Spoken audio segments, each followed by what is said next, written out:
Bible నుండి అమూల్యమైన సంగతులు మనము నెహెమ్యా గ్రంథములో నుండి నేర్చుకుంటున్నాం. ఆ వరుసలో ఈ దినం కూడా నెహెమ్యా గ్రంథంలో ఒక చిన్న వర్తమానం మన సమయం మేరలో మనం విని ఆధ్యాత్మికంగా మేలు పొందుదాం. నెహెమ్యా గ్రంథం 11వ అధ్యాయం 25 నుండి 36 వచనాలు చదువుకోవాలి. నెహెమ్యా గ్రంథం 11వ అధ్యాయం 25 నుండి 36 వచనాలు. వాటి పొలములలోనున్న పల్లెలు చూడగా యూదా వంశస్థులలో కొందరు కిరియతర్బాలోను దానికి సంబంధించిన పల్లెలలోను, దీబోనులోను దానికి సంబంధించిన పల్లెలలోను, యొకబ్సెయేలులోను దానికి సంబంధించిన పల్లెలలోను, యేషువాలోను, మెల్షాదాలోను, బేత్పెలేతులోను, హజర్షువలులోను, బేర్షెబాలోను దానికి సంబంధించిన పల్లెలలోను, సిక్లగ్లోను, మెకోనాలోను దానికి సంబంధించిన పల్లెలలోను, ఏన్రిమ్మోనులోను, జోర్యాలోను, యర్మూతులోను, జానోహాలోను, అదుల్లాములోను వాటికి సంబంధించిన పల్లెలలోను, లాకీషులోను దానికి సంబంధించిన పొలములలోను, అజేకాలోను దానికి సంబంధించిన పల్లెలలోను నివసించిన వారు మరియు బెయేర్షెబా మొదలుకొని హిన్నోము లోయ వరకు వారు నివసించారు. గెబ నివాసులకు బెన్యామీనీలు మిక్మషులోను, హాయిలోను, బేతేలులోను వాటికి సంబంధించిన పల్లెలలోను, అనాతోతులోను, నోబులోను, అనన్యాలోను, ఆసోరులోను, రామాలోను, గిత్తయీములోను, హదీదులోను, జెబోయీములోను, నెబల్లాటులోను, లోదులోను, పనివారి లోయ అను ఓనోలోను నివసించిరి. మరియు లేవీల సంబంధమైన వారిలో యూదా వంశస్థులలోని వారు బెన్యామీనీల మధ్య భాగములు పొందిరి. చదవబడిన ఈ లేఖనం కొరకు చిన్న ప్రార్థన చేద్దాం. పరిశుద్ధుడవైన మా తండ్రి, పరమందు ఆసీనుడవైన మా దేవ, మమ్మను ఎంతో ఎక్కువగా ప్రేమించి మా ఎడల కృప చూపించి విడువక ఎడబాయక కృప చూపుచు మేలు చేస్తూ ఉన్న మా ప్రభువా, మిమ్మును మేమెంతో స్తుతిస్తున్నాం. మీ దివ్య లేఖనములో నుండి మీరు మాతో మాట్లాడి ప్రతి సంగతికై సత్యముకై స్తోత్రములు చెల్లిస్తున్నాం. మా ప్రాణప్రియుడా, చదివిన లేఖన భాగమును దీవించి మా అందరితో తేటగా సూటిగా మీరు మాట్లాడి మహిమ ఘనత ప్రభావములను ఆరోపించుకొనమని మా ప్రభు అయిన యేసు క్రీస్తు నామమున వేడుచున్నాము తండ్రి, ఆమేన్. ప్రభునందు ప్రియులారా, మనం చదువుకుంటున్న ఈ వచన భాగంలో మనము ఈ 11వ అధ్యాయంలో ముఖ్యాంశాన్ని మనం విన్నాం. యెరూషలేములోను ఇతర పట్టణములలోను నివసించు జనుల సంఖ్య ఎక్కడెక్కడ? యెరూషలేములోను ఇతర పట్టణములలోను నివసించు జనుల సంఖ్య. ఇందులో క్రీస్తు ప్రభువును ఆశీర్వాదమిచ్చే క్రీస్తుగా మనము చూచాం. ఇందులో భాగాలు 1 నుండి 18 వచనాలలో యెరూషలేములో నివసించువారు.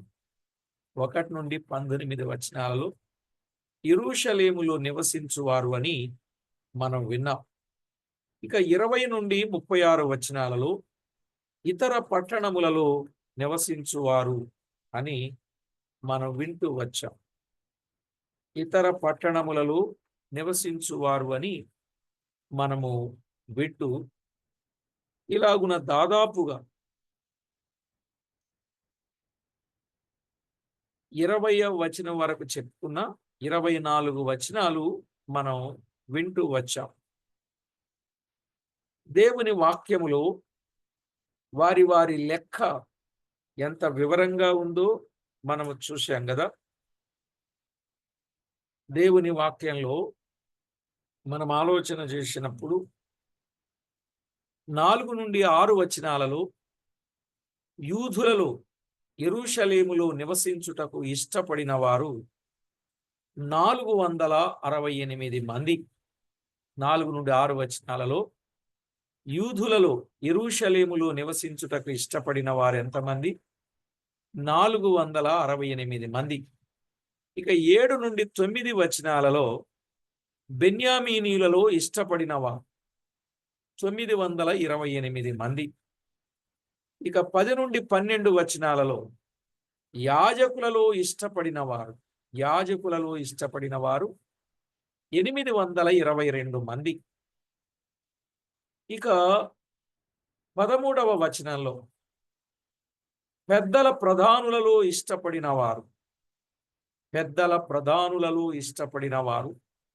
242 మంది.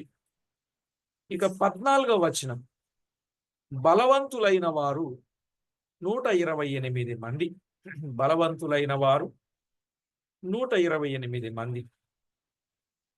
ఇక 15 నుండి 18 వచనాలలో లేవీలలో ఇష్టపడిన వారు 284 మంది. లేవీలలో ఇష్టపడిన వారు 284 మంది. ఇక 19వ వచనం ద్వారపాలకులైన వారు 172 మంది. ద్వారపాలకులైన వారు 172 మంది. మొత్తం టోటల్గా లెక్క వేస్తే 3044 మంది వచ్చినట్లుగా చూస్తాం. 3044 మంది వచ్చారు. యెరూషలేములో ఉన్నవారు సంఘమునకు సూచన అని మనం చెప్పుకున్నాం. యెరూషలేములో ఎవరైతే నివాసం ఉన్నారో వారు సంఘమునకు సూచన. సంఘం ఎలా ఉండాలి? అది పరిశుద్ధమైనదిగా ఉండాలి. వాక్యముతో ఉదక స్నానము చేసి దానిని పవిత్రపరచి పరిశుద్ధపరచుటకై తను తాను అప్పగించుకున్నాడు అనే విషయం కూడా మనం విన్నాం. ఆయన ఎదుట తన సంఘమును నిలువబెట్టుకోవాలని సంఘమును ప్రేమించాడు. సంఘ క్షేమాభివృద్ధి కొరకు ఆయన చక్కని వరములను ఇచ్చాడు. చక్కని తలాంతులను ఇచ్చాడు. ఆత్మను పంపి ఆత్మ వరముల చేత సంఘములను వృద్ధి చేస్తూ వచ్చాడు. కాబట్టి దేవుని వాక్యంలో చాలా విషయాలు మనం ఇక్కడ వింటూ కొన్ని విషయాలు జ్ఞాపకం చేసుకుంటూ వచ్చాం.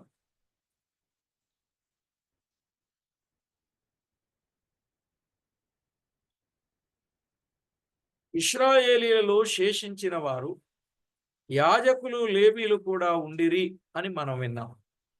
వీరు చుట్టుప్రక్కల పల్లెటూర్లలో గ్రామాలలో కాపురం ఉండి ప్రభు పని చేయుచు ఉండిరి అని చూశాం. వారు ప్రభు పని చేస్తూ ఉన్నారు. ప్రియులారా, సంఘములో ఉన్నవారు ప్రతి ఒక్కరూ ప్రభు పని చేయాలి. సంఘములో ఉన్న ప్రతి ఒక్కరూ ప్రభు పని చేయాలి.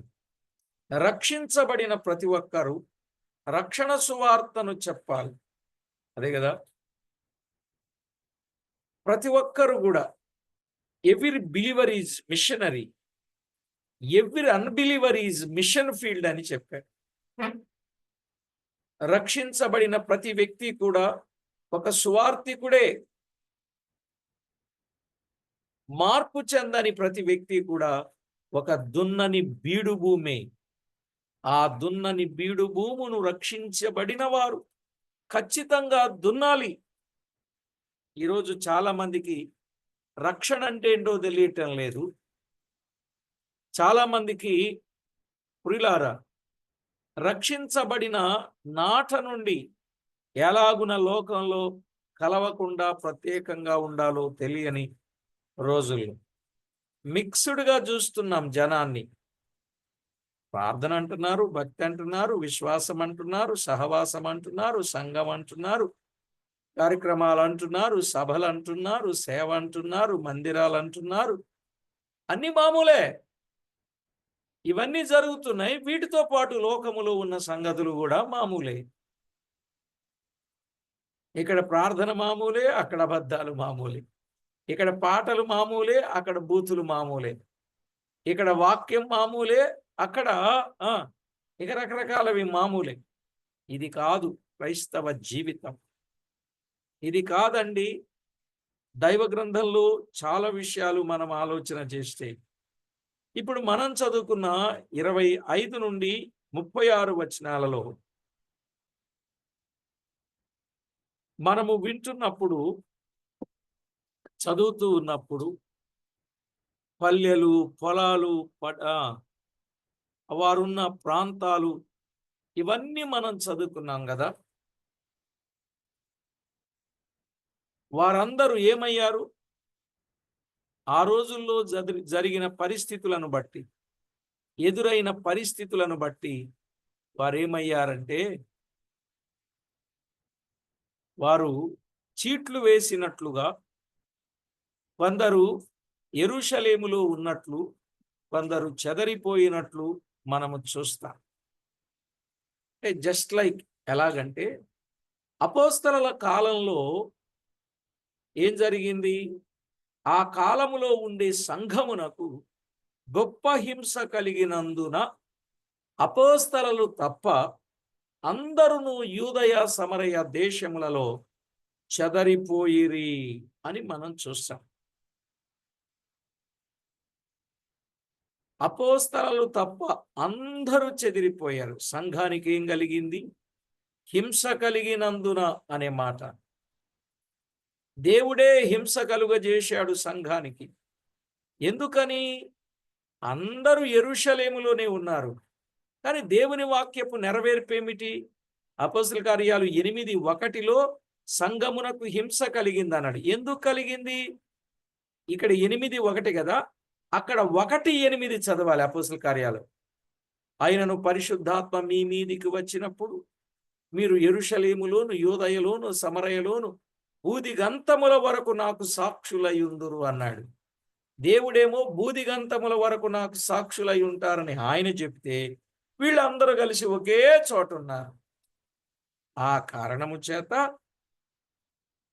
సంఘమునకు హింస కలిగితే చెదరిపోయిన వారు స్వార్థ వాక్యము చెప్పుచు సంచారము చేసిరి అని మనము 8వ అధ్యాయం 4 నుండి 8 వచనాలు చాలా కాలంగా తెలుగు టు కన్నడ వాళ్లకు మనం చెబుతూ వస్తున్నాం. అక్కడున్న సంగతులన్నీ. ఇప్పుడు నేను అవి చెప్పాలని కాదు. ఈ పల్లెలలో, పట్టణాలలో ఉన్నవారు ప్రభు పని చేస్తూ, పల్లెలలో ఉన్నవారు, గ్రామములలో ఉన్నవారు, వారు ప్రభు పని చేస్తున్నారు. అది నా పాయింట్. ఇక్కడ అపోస్తలులు తప్ప చెదరిపోయిన వారందరూ సువార్త వాక్యమును ప్రకటించుచు సంచారము చేసిరి అని మనం 8వ అధ్యాయం 1వ వచనం 4వ వచనంలో చూస్తాం. మొట్టమొదట సిరియాలోని అంతియోకయలో సంఘము స్థాపించబడింది. వీరి ద్వారానే తర్వాత బర్నబా, పౌలు అంతియోకయలో పని చేయగా సంఘము బలపడినది. అర్థమైందండి? సంఘ స్థాపన జరిగింది. స్థాపించబడిన సంఘము బలపరచబడినది. మొదట సంఘమును స్థాపించిన వారెవరో చెప్తారా? అపోస్తలుల, పెద్ద పెద్ద భక్తుల? అక్కడ సంఘాన్ని స్థాపించింది ఎవరు? ఎవరండి? పోనీ బర్నబా, పౌలు వెళ్ళి అక్కడ సంఘాన్ని స్థాపించారా?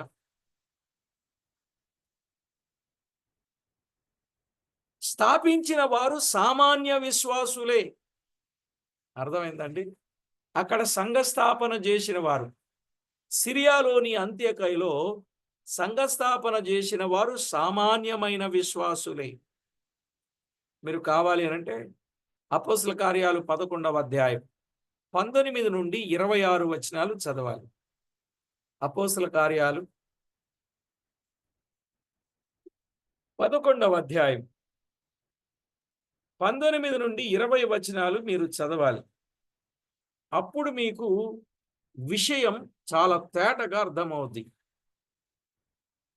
ఆ తరువాత అంత్యోకయ సంఘము నుండి పౌలు బర్నబాలు పరిశుద్ధాత్మ ద్వారా పిలువబడిన వారై, ప్రత్యేకింపబడిన వారై సేవకు పంపబడిరి. 1 పిలుపు ఉండాలి, 2 ప్రత్యేకత ఉండాలి, 3 సంఘము పంపాలి సేవకు. సంఘం పంపించకుండా సేవకు వెళ్ళకూడదండి. ఈవేళ అందరు ఎక్కడోళ్ళు అక్కడే వచ్చేస్తున్నారు. 4 మాటలు, 4 పాటలు, 4 కుటుంబాలు, 4 డబ్బులు ఉంటే చాలు. ఇక వాళ్ళకి సంఘమే. సంఘం చాలా క్రమశిక్షణ కలిగింది. సంఘము చాలా విలువైంది. సంఘము యొక్క వివరణ చాలా విశేషమైనది. ఇవేమి తెలియకుండా సేవని మొదలు పెడుతున్నారు ఈ దినాల్లో. సంఘము పంపించినప్పుడు నేను ఎప్పుడో చెప్పాను బైబిల్ కాలేజీలో అనుకుని. సేవకు సంఘం పంపిస్తే సంఘం 4 రకాల సపోర్ట్ ఇచ్చుద్ది. 1 spiritual support, 2 moral support, 3 prayer support, 4 financial support కూడా సంఘం ఇచ్చి పంపిస్తుంది. సంఘము పంపిస్తే అది జరిగేది. సంఘం పంపించకుండా వెళ్ళారనుకోండి, ఎవరు 50 ఇస్తారా, ఎవరు 100 ఇస్తారా, ఎవరు 200 ఇస్తారా, ఎవరేమి ఇస్తారని గాలికి తిరుగుతూ ఉంటారు. అట్లా గాలికి తిరిగేటట్టు ఉండకూడదు సేవకుడు. ఆయనకి చాలా విలువ ఉన్నది, ఘనత ఉన్నది. సేవకుడు అంటే దేవుడిచ్చిన గొప్ప భాగ్యం అది. సేవకుడా నీ భాగ్యం ఎంత గొప్పదని పాటలున్నాయి.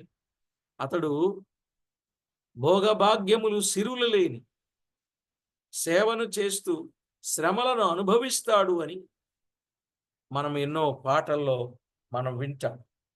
సరే ప్రియులారా, దేవుని వాక్యంలో ఆ రోజు అంత్యోకయ సంఘము నుండి పౌలు బర్నబాలు పరిశుద్ధాత్మ ద్వారా పిలువబడి ప్రత్యేకింపబడిన వారై సేవకు పంపబడ్డారు కదా.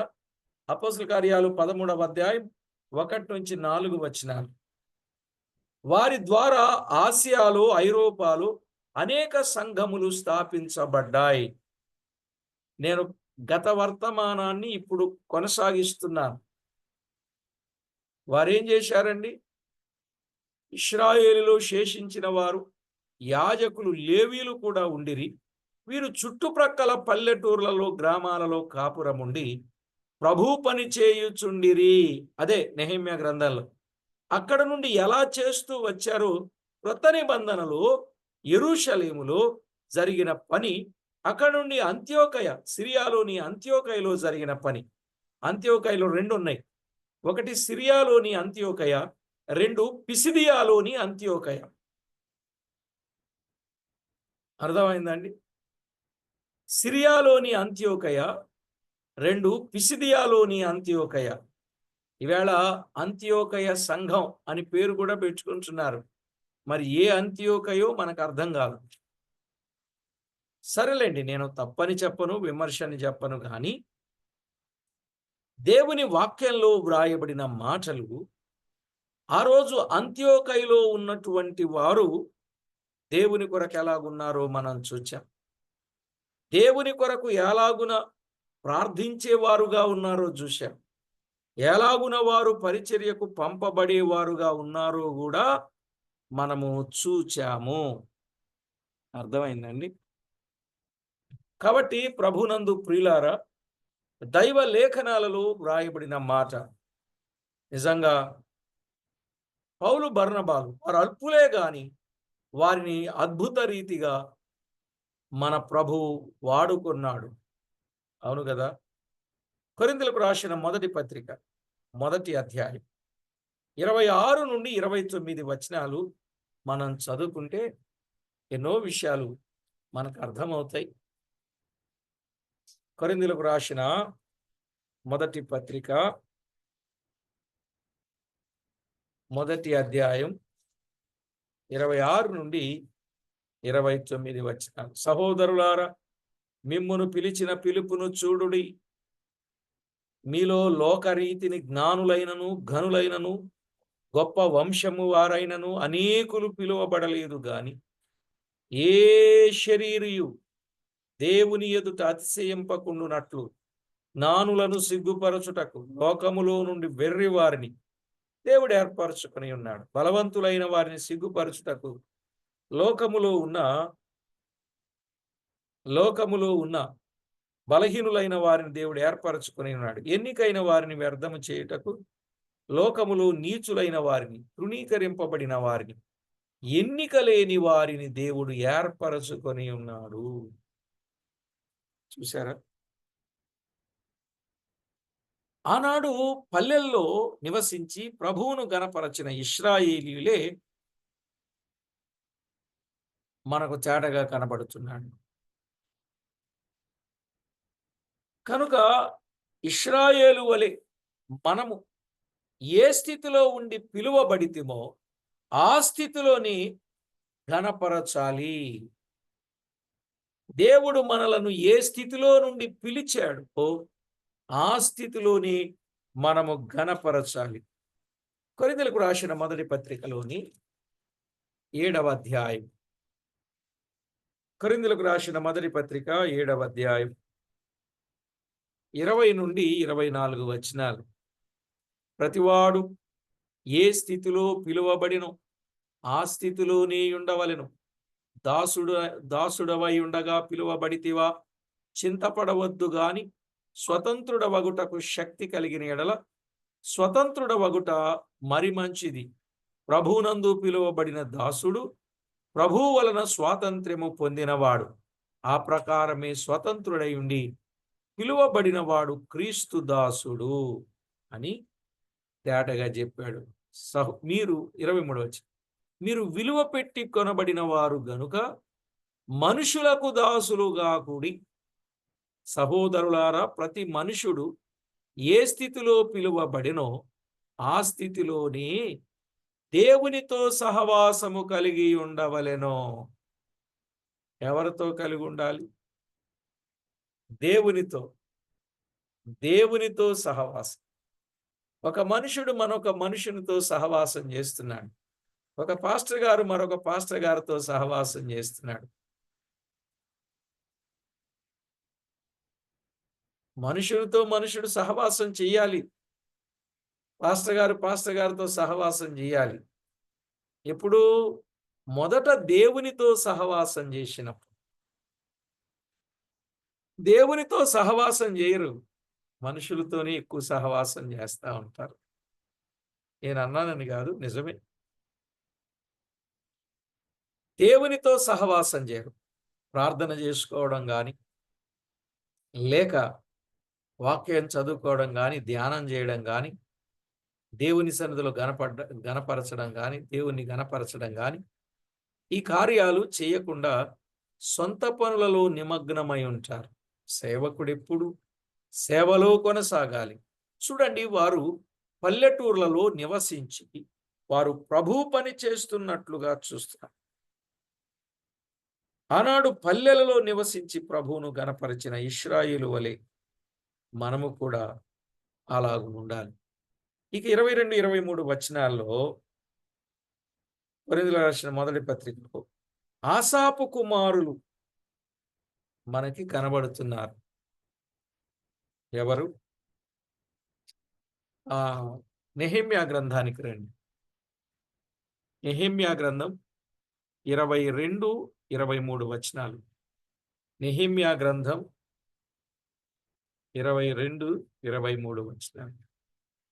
యెరూషలేములో ఉన్న లేవీలకు మీకాకు పుట్టిన మత్తన్యా కుమారుడైన హషబ్యా కనిన బానీ కుమారుడైన ఉజ్జీ ప్రధానుడు, ఆసాపు కుమారులలో గాయకులు, దేవుని మందిరము యొక్క పని మీద అధికారులు అన్నాడు. ఎవరు వీరు? ఆసాపు కుమారులలో గాయకులు, దేవుని మందిరము యొక్క పని మీద అధికారులు. పని మీద వారు అధికారులు. ఆసాపు కుమారులు అంటే ఎవరు వారు? దావీదు కాలములో ఉన్న ఆసాపు కుమారులే. దావీదు కాలములో ఉన్న ఆసాపు కుమారులే. దినవృత్తాంతముల మొదటి గ్రంథం 15వ అధ్యాయం 17, 19 వచనాలు. 15వ అధ్యాయం 17, 19 వచనాలు. అలాగుననే 16వ అధ్యాయం 5వ వచనం. 16వ అధ్యాయం 5వ వచనం అనగా ఆసాపు వంశస్థులన్న మాట. ఈ ఆసాపు వంశస్థులు వంతుల ప్రకారం తమ పని చేయుచుండిరి. వంతుల ప్రకారం తమ పని చేయుచూ ఉండిరి. అలాగే పౌలు కూడా సంఘము అను ఆయన శరీరము కొరకు క్రీస్తు పడిన పాట్లలో కొదువైన వాటి యందు నా వంతు నా శరీరమందు సంపూర్ణము చేసి ఉన్నాను అంటున్నాడు. సంపూర్ణము చేశాడు. క్రీస్తు శరీరమునందు సంపూర్ణునిగా చేశాడు. దేవుని వాక్యంలో కొలసైలకు రాసిన పత్రిక 1వ అధ్యాయం 24వ వచనంలో సంఘము కొరకు క్రీస్తు అనుభవించిన శ్రమలు సంపూర్ణమైనవి అయినా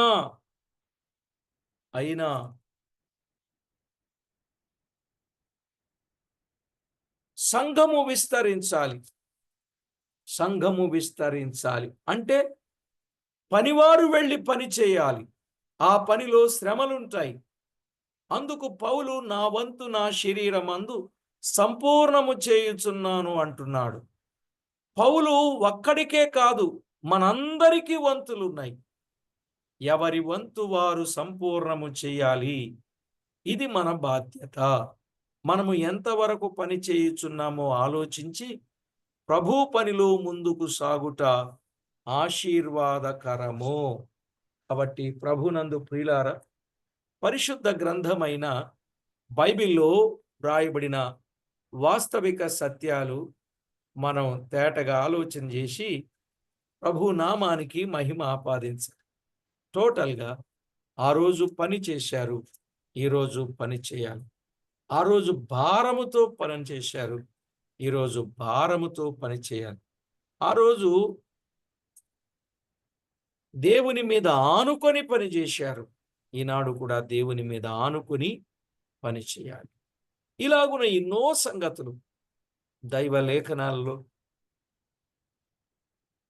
మనం వింటాం.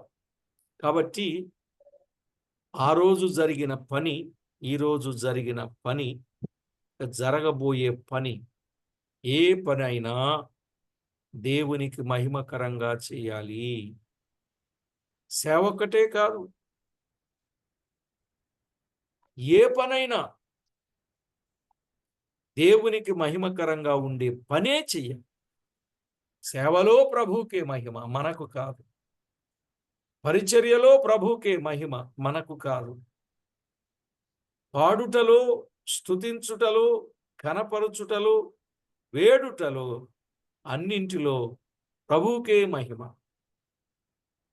అలాగున మనమందరం ప్రభువుకు మహిమ తేగలుగునట్లు ఒకవేళ దూరములో ఉన్నప్పటికీ మనమందరం ప్రార్థనాపూర్వకంగా చేయి కలిపిన వారమై అందరం కలిసి ప్రార్థన చేసి ప్రభు దగ్గర ప్రతిఫలాలు మనము పొందవలసిన వారమై ఉంది. ఓ ప్రక్క పని, మరొక ప్రక్క ప్రార్థన. ప్రార్థన పని, ప్రార్థన పని, పరిచర్య ప్రార్థన, పరిచర్య ప్రార్థన. ఈ రెండింటిని సమపాళ్లలో మన సంఘాలలో తీసుకుని వెళ్ళగలిగితే అది ప్రభువుకి ఎంతో మహిమ ఉంటుందని ప్రభు పక్షంగా ప్రేమతో తెలియజేస్తూ ప్రార్థన చేసుకుంది. పరిశుద్ధుడవైన మా తండ్రి, పరమందు ఆసీనుడవైన మా దేవ, మీకు స్తోత్రములు. నెహెమ్యా గ్రంథములో నుండి ఎన్నో అమూల్యమైన సత్యాలు తేటగా విని మేలు పొందునట్లు ప్రభు మనలను సిద్ధపరిచాడు. పరిశుద్ధుడవైన మా తండ్రి, మీకు వందనములు, స్తోత్రములు చెల్లిస్తున్నాం. మీ వాక్యము ద్వారా మాతో మాట్లాడిన సందర్భమంతటిని బట్టి మీకు స్తోత్రములు. మా ప్రియ ప్రభువా, మా దేవ, సంఘాలలో, సేవలో అలసిపోకుండా మీ పని మీకు మహిమకరంగా కొనసాగించగలుగునట్లు ప్రతివారు ప్రేరణ కలిగి మీకెంతో మహిమ తెచ్చేటట్లుగా చేయండి. వ్యక్తిగత భక్తి జీవితాన్ని, కుటుంబ జీవితాన్ని, సేవను మా ప్రభువా అన్ని రంగాలలో, అన్ని కోణాలలో మీరు మీ ప్రజలైన వారిని ఆదుకొని మేలు చేసే దేవుడు. ఎంతో ప్రేమించి మీ వాక్యపు సహాయము కొరకై మీ వద్దకు చేరి వచ్చిన వారిని పేరు పేరున జ్ఞాపకం చేసుకొని ప్రతి అవసరత, అక్కర మా ప్రభువా ఎవరైనా కలిగి ఉంటే అవి కూడా మీరు తీర్చి మేలు చేయండి. మా ప్రభువా అన్ని విషయాల్లో మీరు కృప చూపుతారని ప్రార్థన చేస్తూ ఉన్నాం. మా దేవా, మా ప్రభువా, మీకు రావలసిన మహిమ మీకే మేము ఆరోపించేటట్లు సిద్ధపరచండి. చేరి వచ్చిన ప్రతి ఒక్కొక్కరిని, వారి కుటుంబాలను, సేవను, సంఘాలను జ్ఞాపకం చేసుకొని ఆశీర్వాదకరంగా చేసి మహిమ పొందుతారని, విన్న వాక్య ప్రకారంగా ప్రతి వారు జీవించగలుగున్నట్లు సిద్ధపరచమని కోరుచు మా ప్రాణనాథుడు, ప్రియుడు, మా రక్షకుడు మమ్మల్ని ఎంతో ఎక్కువగా ప్రేమించి మా కొరకై అన్ని విషయాల్లో తోడుగా ఉండి నడిపించుచున్నందుకై స్తుతులు, స్తోత్రములు చెల్లిస్తూ మా ప్రభువు, మా రక్షకుడైన యేసుక్రీస్తు అమూల్యమైన నామమున స్తోత్రము చెల్లించి, స్తుతించి, ప్రార్థించి, మిక్కిలి వినయముగా బ్రతిమిలాడి వేడుచూ ఉన్నాం మా పరమ తండ్రి. ఆమేన్. ప్రభునందు ప్రియులారా, దేవుని వాక్యములో ఉన్న వాస్తవాలు గమనించి మనం ఏ స్థితిలో ఉన్నా, పల్లె అయినా పట్టణమైనా, ప్రభు పని చేసే వారంగా ఉండాలనే సత్యాన్ని ఇంత తేటగా వివరంగా మనం విన్నాం. ఓటు